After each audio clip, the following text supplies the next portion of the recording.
Hallo liebe Freunde, schön, dass ihr auch heute wieder dabei seid. Wir waren ja bereits einmal auf dem Raubrittersteig in der Nähe der Burg Stein und ich habe euch davor gewarnt, ihr sollt nicht diesen Weg im Winter gehen, weil überall in allen Publikationen wird dringend davor abgeraten.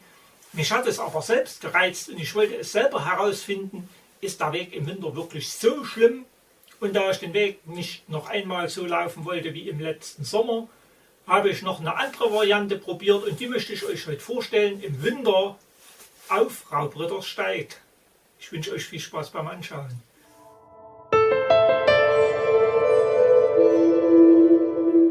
Kommen euch diese Bilder bekannt vor? Natürlich.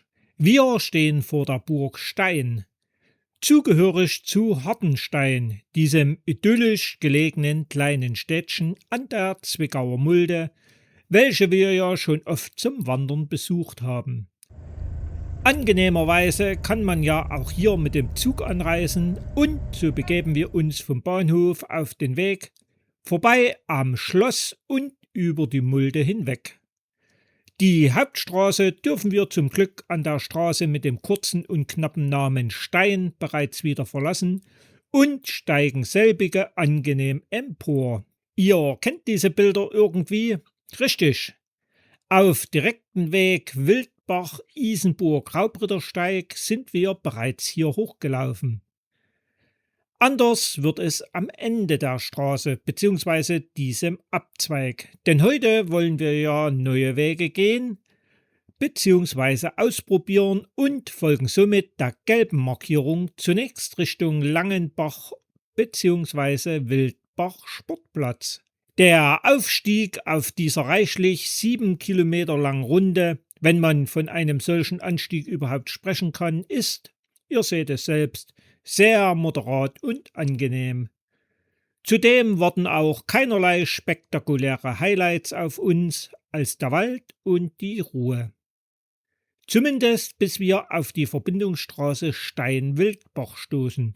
Aber so schnell wie wir sie erreicht haben, lassen wir diese auch wieder hinter uns zurück.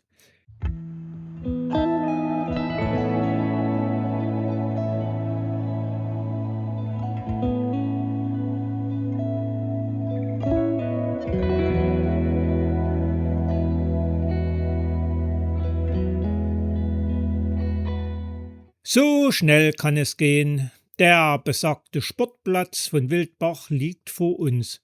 Von hier könnten wir theoretisch weiter nach Langenbach laufen, auch eine spannende Ecke, welche wir uns jedoch für später aufheben. Somit wenden wir uns jetzt nach links in Richtung Wildbach. Was uns hier auf diesem Feldweg erwartet, sind auch keine sensationellen Höhepunkte. Nein, der Weg punktet ebenso mit Ruhe und Frieden. Interessanter wird es, wenn sich die Sicht etwas erweitert und wir eine Ahnung von Fernsicht in grob Richtung A72 hinweg über Hartenstein oder Tschoken bekommen.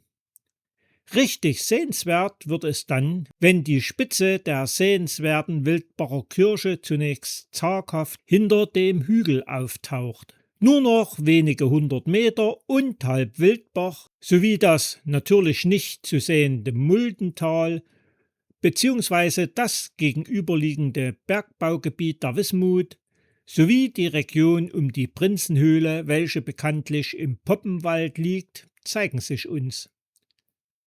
Gemütlich steigen wir hinab nach Wildbach. Seit 1994 ist selbiges ein Ortsteil von Bad Schlema. Ihr wisst ja, dort finden wir das Bergbaumuseum zum Thema Wismut.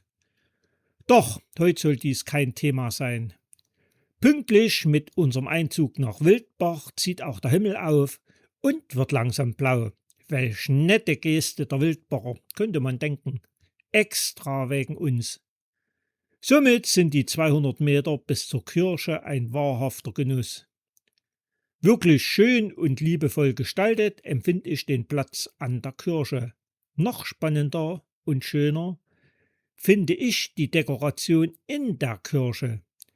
Initiator der meist geklöppelten Friedenstauben in der Kirche Wildbach ist ein kreatives Projektteam der Kirchgemeinde und viele fleißige Helfer.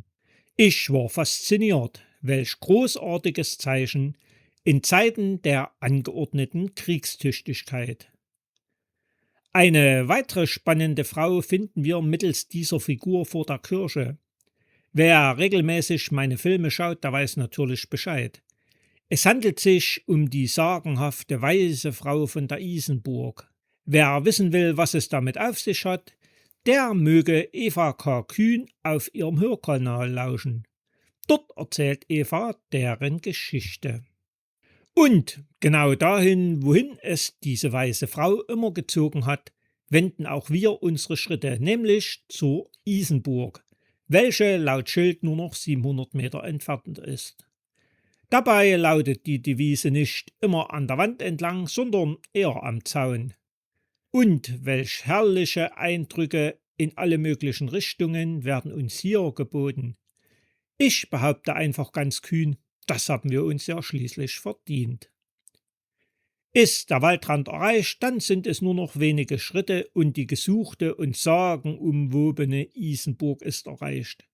Ich bin mir jedoch ziemlich sicher, auch ihr habt diese sofort erkannt. Wiederholungen über jene wären deshalb hier überflüssig. Auch wenn von der Burg wirklich nur noch ganz wenige Überreste erhalten sind, reizvoll und mystisch empfinde ich diesen Ort hier jedes Mal aufs Neue. Ihr habt euch satt gesehen? Gut. Steigen wir also hinab, zunächst ein Stück in Richtung Zwickauer Mulde. Achtet bitte auf den Abzweig links zum besagten Hauptrittersteig. Wie ihr seht, es handelt sich hier um einen angenehmen und schmalen Pfad oberhalb der Mulde. Tja, was soll ich sagen? So schlimm und unbegehbar wie mancherorts dargestellt, finde ich den Weg gar nicht. Im Gegenteil, eher wildromantisch. Allerdings muss ich euch warnen, die Bilder sagen es euch ja ebenfalls. Trittsicher sollte man wirklich hier sein.